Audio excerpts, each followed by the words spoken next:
Ya, ini adalah salah satu buku yang paling populer di mata anak-anak tahun 80-an. Serial Pustaka Cerita Gramedia. Seri ini cukup banyak ya diterbitkan oleh Gramedia ketika itu sampai 98 volume tapi dalam rentang waktu yang cukup lama.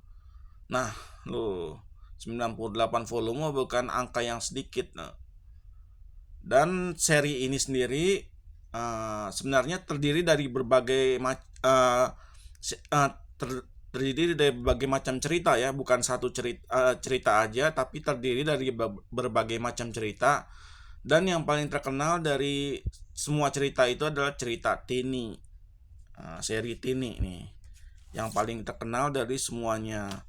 Baru yang kedua adalah seri Robby dan Susi.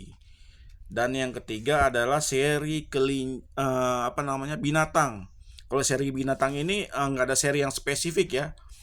Eh, Macam-macam, ada Kiki Kelinci dan lain sebagainya. Nah, mengapa seri Tini ini paling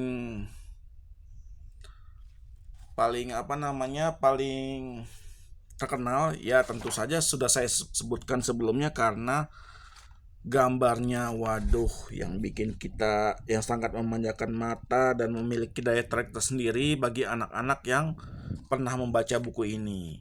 Selain itu juga teksnya singkat dan gampang dipahami oleh anak-anak ya. Teks tidak terlalu kalau lihat buku anak-anak sekarang kan bukunya udah tebal, udah gitu bacaannya juga aduh gimana, tapi untuk bacaan anak-anak 80-an tidak seperti itu. Dia memiliki gambar yang menarik, terutama yang pertama teks yang singkat dan berbentuk narasi dan mudah dipahami anak, dan yang ketiga adalah halamannya tidak terlampau banyak ya, tapi dia isinya padat. Nah, ini dia.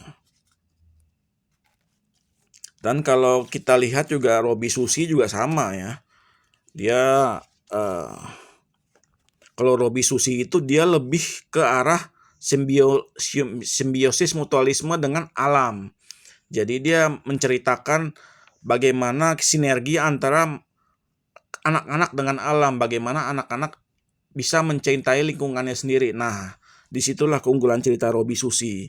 Sedangkan kalau cerita-cerita kelinci ya kita diperlihatkan gambar-gambar yang menarik ya, waduh, yang memanjakan mata. Tapi ya kalau untuk lukisan masih